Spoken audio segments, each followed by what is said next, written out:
Hi there, my name's Leonardo Edwards. And I'm Yolanda Menina. And what happened is on the 1st of February, we had our baby boy born.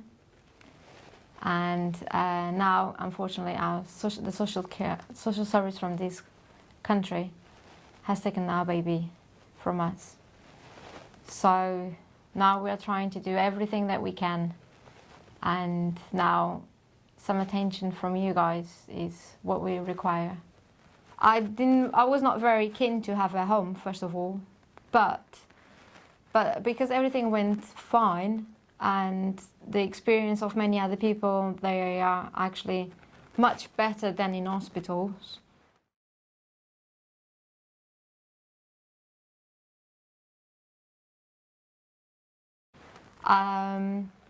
I have taken her advice and I have decided, yes, that's what I want to do. And I want to have my baby at home, in my environment.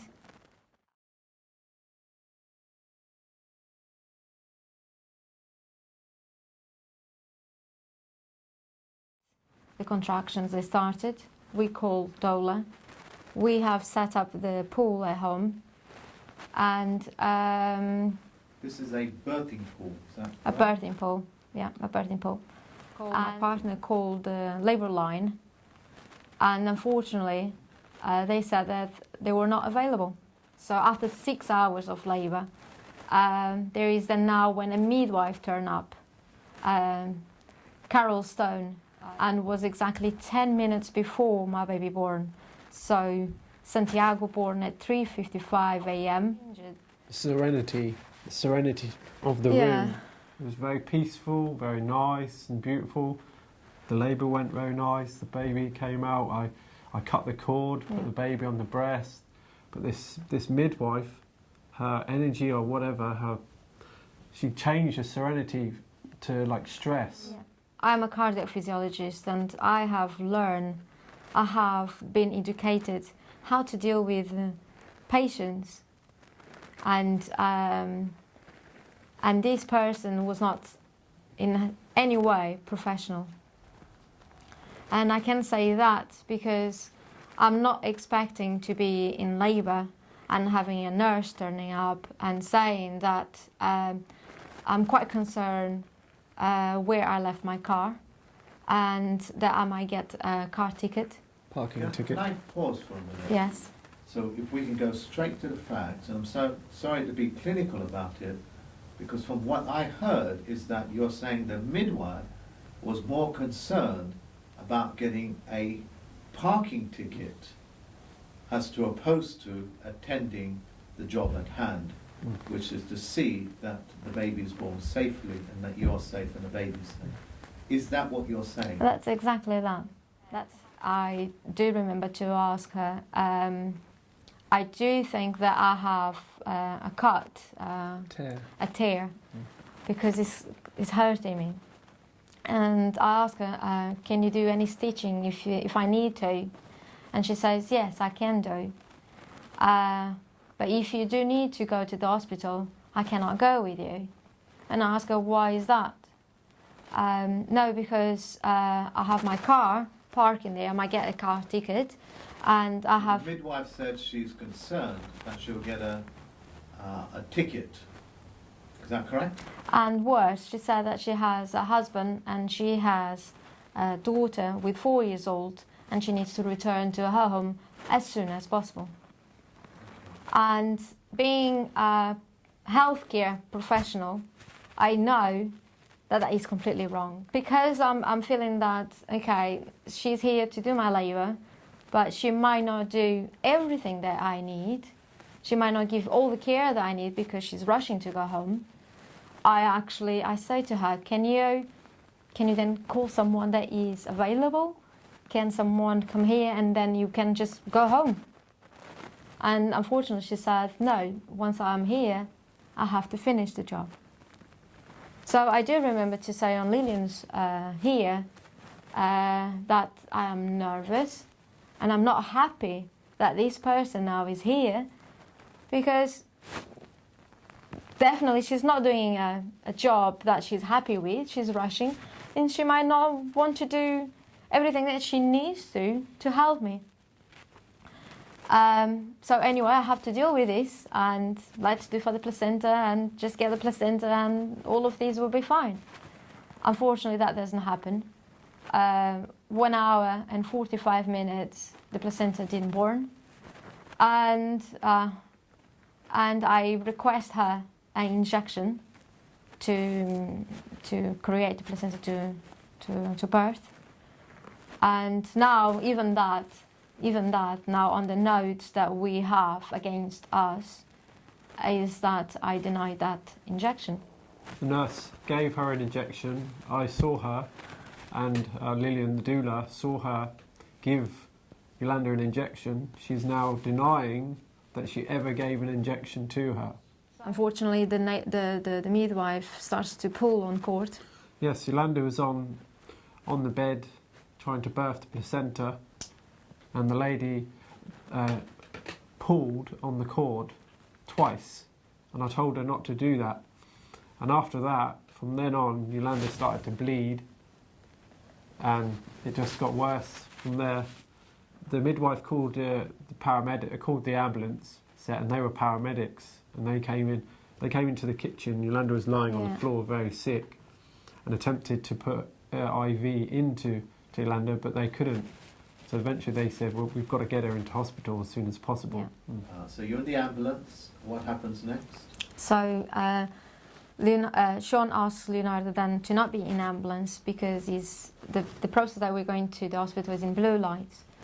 So I asked him, please let them come with me. I do not want to separate from them. And he asks loud, where is the midwife? Where is the midwife? We need to go to the hospital. Where is the midwife? And no one knows where is the midwife. And I tell them, guys, what's been going on in my house is not very nice at all. This midwife, she does not want to go to the hospital because she's concerned with the parent duties and child duties, and even worse, she's concerned with her car, just to get a ticket. Parking ticket. A parking ticket. And so then Sean, I can hear him shouting, midwife, come here. And she comes, and he says to him, you are coming with Yolanda. And she says, no, I have my car here. I cannot leave my car here, and I need to go home. And he says, no, you are coming with Yolanda. You are her midwife, and she needs your help. She needs you in an ambulance. And you are going to come with us, and Leonardo and the baby, they're going in your car, because John is going to drive your car to the hospital. Who is John? John is the paramedic that would drive her car. Wow, what a situation. Yeah, Leonardo comes after and says that Carol does not want him and Lillian to go on her car, so he has to intervene again, and he commands her that you are going in an ambulance, and Leonardo and baby, they're going in your car, because your car is going to be driven by John. We arrive at the hospital. Yolanda goes into a consultant room, or whatever it was, the treatment room. And I remember them asking me, what's your profession? And then I tell them, I'm a cardiac physiologist. So I'm completely aware of what's going on. And I do know that I was fighting for my life. And I do know that I had the baby waiting for me. So Yolanda went into theatre. I think it was a couple of hours. And I'm waiting in the room with our baby, who's completely healthy and well, being checked over by the midwife. I start to have people coming, a sister, a nurse coming in, I think it was a sister, coming in repeatedly asking me for details about our baby. I said, look, my baby's healthy, he's been checked over, he's well. We're here you're here for Yolanda's care, not my baby. My baby's fine, he's been checked over. So Yolanda's in recovery, and we start to receive people again coming in asking for details. Yeah, so Details about who? The baby is, about the baby. Okay. Detail, the name. yeah, so And what's wrong with that? So what happened is that We didn't have a name.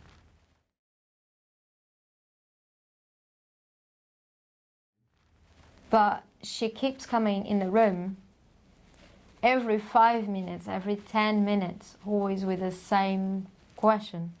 Which is? Did you decide your baby's name already? Do you have a name already? What's your baby name? Are you saying this nurse kept on coming into the room, insisting that you give a name to the baby, and she wants to know the name of the baby? I would tell harassing. Okay, so she was harassing you. Yes. And how many times did this happen? This was so many times that I said, okay, guys, please stop with this. Otherwise, even in the situation that I am, I will leave the hospital.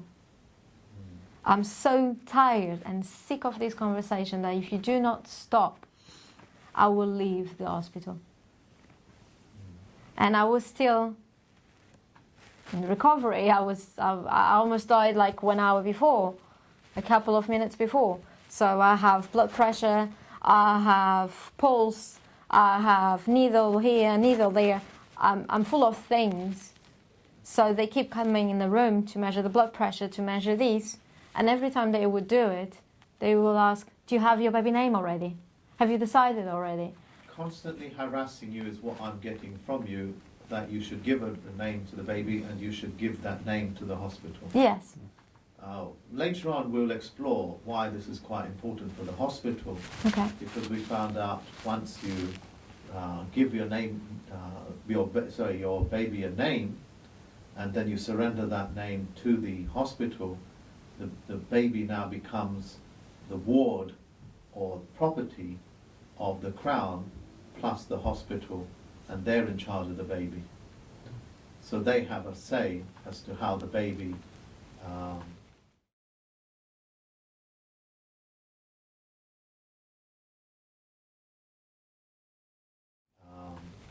what happens to the baby next. It's about 10 o'clock when the surgery has finished. And through the day... Sorry, I just heard this word surgery for the first time. Yeah. So you was in theatre? Yeah.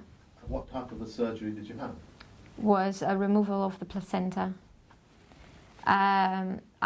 They told me that I lost about 2 liters of blood. There is a light in the room, and we asked quite a few times how to switch the light off the room, and no one knows how to switch the light off. So I'm exhausted by the labour, and I'm exhausted by the surgery and everything that has happened, and I definitely want to sleep. This person, she's in a green uniform, so I suppose that she's a sister or a midwife. I don't know, midwife or sister, I don't know. And she comes in between. She comes without saying anything, without saying that I'm going to do this or I'm going to do that. She comes in the room, and in between my bed and my partner's bed, she comes very near me, I would say in my private space, and she leans towards me, and she has both hands on her back, and I found that quite intimidating or intimidating. Yes, I would say intimidating, very uncomfortable, and my baby starts to cry. And I ask her, do you really need to be here? And she says no. So then she leaves the room, but actually before she left the room, my baby stopped crying. You've been discharged. Is there anything else that you want to add briefly? Yes. Before you were discharged? So the doctors, they were expecting for that recovery to be for 2 days, and I told them that I'm exhausted. I didn't have sleep since the 31st. I do need, please, to go home and rest, because in here I can't do it and I need to sleep. So please take the catheter and leave me to go tomorrow morning. And I said, okay, we usually don't take the catheter during the night. We will do it for you, and in the morning we will check your blood again and see if everything is fine. So they have done the blood, everything was fine, and they discharged me. And happily, we went home. Everything was fine, my baby was fine, I was fine, we were discharged. So you are at home, Yeah. you breastfed your baby, and the midwife turns up. All the conversation is on intercom, and my partner, this midwife turned up and she said that she wanted to see the baby, and she wanted to see the mother, and she wanted to do a checkup on us. And my partner, with my request, said, you turn up unexpectedly, without us knowing, and Yolanda is tired. Yolanda she needs to rest, and she really wants to sleep. Can we guys have an appointment, please? And we will see you instead of you coming right here now. Because up to now, you still haven't slept properly. Yes. I understand. The intercom just switched off. The midwife, she didn't ring the bell again.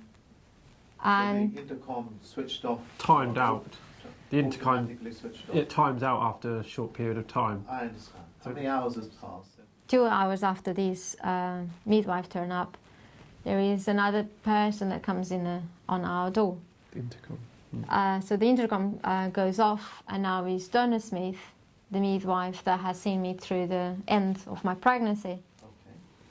And in the same way, she says that she wants to see the baby, and she wants to see me.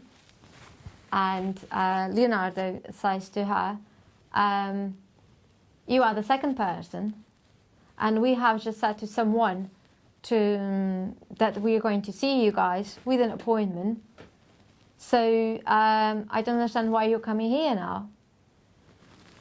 She does not know that someone just came before her. So the buzzer goes, the intercom goes off, and after that visit, Donna Smith texts my partner saying, I'm very upset that you didn't allow me to get in, see Yolanda and see the baby. So on the day after, my partner is in the kitchen. I'm finally sleeping for the first time. So this is the 4th of February. So that's the first time that I'm sleeping after the 31st of January. And unfortunately, I'm not sleeping for much longer because there is a conversation between my partner and Donna Smith, and there is a kind of, I can understand that there is disagreement on the conversation. So I ask him to pass me the phone, and I'm able then to speak with Donna Smith. This is a conversation over the phone where she says to me, I'm sorry that I turn up not being expected, but most of the people, when I go to see them, they are happy to open the door. I'm sorry, and So why didn't you let her in? I was just exhausted. You just wanted to sleep. I was just exhausted. At this point in time, Yeah. I'm thinking to myself, you are from a different country, are you not? Yeah, I'm from Portugal. And I'm thinking to myself, you're also a healthcare professional. Yes. And the customs of this country may not necessarily apply to the customs of your country, and that the job that you occupy, you may not be fully aware of how the midwifery service works. Yes, Yeah. not at all. Am I reading too much into this? In Portugal, we have babies, and if our babies they are sick, we go and see the pediatrician. We go to our doctor. We never have visits from them in our place. Okay, so this is kind of unusual for you. Completely. All right. Because I'm sitting here thinking to myself, well, I know how this, the system of midwifery works, is that the hospitals will just send out the nurses, the midwives, without appointments, and it's expected that the mothers would open the door. It's expected of them. Yeah. So, of course, you wouldn't know that. That's what I'm thinking to myself. Okay. Yeah. What about you, Leon? Surely you would have known that they can come in, they can ask to be come in anytime they want. Well, I do not know the whole system of midwifery myself. This is my first baby. Okay. I'm learning on the job, as it were. All right. So, with how Yolanda doesn't know these things, and I don't really know, we're sort of just taking it as it comes kind of thing. We're You are new parents, new parents, and you're yes. enjoying a baby, and all you want to do is just be left alone for a little while, and the baby to sleep. I'm thinking to myself, with the midwives, they just want to check you out. Yeah. They want to see that you're okay and the baby's okay. Yeah. Yes. But there's definitely cross wires here, Yes. and there's definitely customs. And of course, you're not familiar with how the system works because you are a father. Yes. Never had a child before, never had experience in that sector, as it were. Sorry about the word sector. I can't find a better word for it. Yeah, so I have requested an appointment, and she tells me that unfortunately I'm not available on the 5th. I said to her, okay, fine, so when are you available? And she told me on the 12th of February. 12th of February is A week later. on a week later, so it's 2 weeks after my baby born. I have never had this midwife saying, Yolanda, 12th of February is too late. The baby is going to be already 2 weeks, and there is procedures in this country that we need to do. We need to see the baby as soon as possible. She never said anything like that. And now I have peace of mind because my baby has a schedule for the 12th to see the midwife. But what about your own common sense? Surely you would know some professional need to check both of you out because you've had surgery, baby's born, check weights. Yeah. Surely that common sense Yeah. says that you need to go and see a midwife or make some appointment to see if everything's okay. I can tell you that there is common sense, but I can tell you as well that now there is no common sense. I'm sleep deprived, I have a new baby, I'm having a new life, I'm worried about breastfeeding, about washing my hands before breastfeed, washing my hands after breastfeed. I'm concerned about washing my breast before give the breastfeed. So I'm not worried now that when he's going to be sick because my baby is well and is fine. So you're kind of consumed with the Completely. wanting to look after the baby. Completely. So I have an appointment to see this midwife, and I'm sure if there is any urgency to see the midwife or to see the doctor, I'll bring my baby. But that is not now on my head. I would say that's common sense, Yes. definitely, because if you know there's something wrong, you would go and ask Yeah. for help. Yes, whoever obviously. It is. That I understand. Okay, so So that appointment has been arranged on the 4th of February. For the 12th. Yes, 4th February is the Thursday, and that when the conversation with Donna Smith was done. So we are peace of mind. We think everything is fine, and let's enjoy the baby. Unfortunately, that didn't happen. Friday, 5th of February, we have a doctor turning up on the buzzer. On the intercom. And the way that this doctor spoke, I can only describe it that was not professional. On the intercom, what she said was, I want to see your baby. Let me get in. okay. I'm completely scared by her words. I'm completely astonished with these words. I don't find that the way she is speaking is as a normal person or even as a doctor. Two very distinctive things here. Yeah, Her language is not. The dominant language is definitely not English. yeah, So she can be forgiven for mispronouncing. She can be forgiven for misusing words. But what you're saying is that I'm putting words in your mouth, and you need to agree with it or disagree with it. She is sounding commanding, ordering, almost as if they are telling you to open the door, otherwise there are going to be consequences. yes, Is that how you're reading this? yes, Or am I- exactly. So your cultural norms are definitely coming through here. Mm. Definitely my cultural norm is if anybody speaks in threatening voice, they're not going to get much out of me. So that's what's coming through very clearly, is that you don't want to expose your baby to a threatening person Yeah, as well as yourself and Leon. yes. Okay, so the doctor has now left. Well, after 2 p.m., We were having lunch, and baby was sleeping, and we were surprised by a policeman. A policeman turned up on the door and had requested to see my baby. I said to him right behind the door, "I'm really sorry. I'm not in the best way. I'm quite undressed because I have been breastfeeding, and you being men, I don't feel comfortable to open the door." And he said, "That's fine, but because there is concerns regarding your baby, the midwife has been in here, she tried to see your baby and it didn't allow it, and I need to see your baby. So can you please show me the baby through your window?" I said, "That's fine, I will do it. More than happy for that." I want to be clear on this. Yeah. The police officer has told you he believes the baby is under threat because somebody informed him it might be, and he wishes to just see the baby is okay, and he suggests that the baby be shown to him through the window. Yes. Okay, this is not something that you yourself did. You did not volunteer to say, "I only will show you the baby through the No, window." not at all.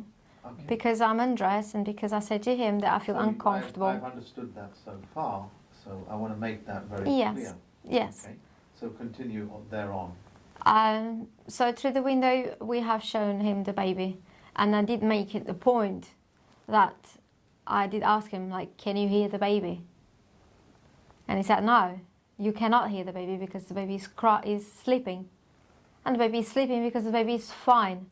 So I don't understand what is going on, what's the alarm, why this doctor turned up on such behavior." Where are you speaking now? At the window? Yes. Okay. And he says to us that, "I don't know why I'm here. I don't understand why I'm here. Your baby's fine, and they are concerned with your baby." And we said, "I don't know. I don't really know what's going on in here. I have an appointment for the 12th of February. I have the phone number in here. You can confirm that with the midwife. Her name is Donna Smith. And we're going to see her at 10:30 a.m. on the 12th. So I don't know now what's going on." And he says, "That's fine. I'm taking your names, Leonardo Edwards and Yolanda Menino, and I'm going to see her now, and I'm going to tell her that the baby is fine." So the police officer goes away. Yeah. All right. What happens next?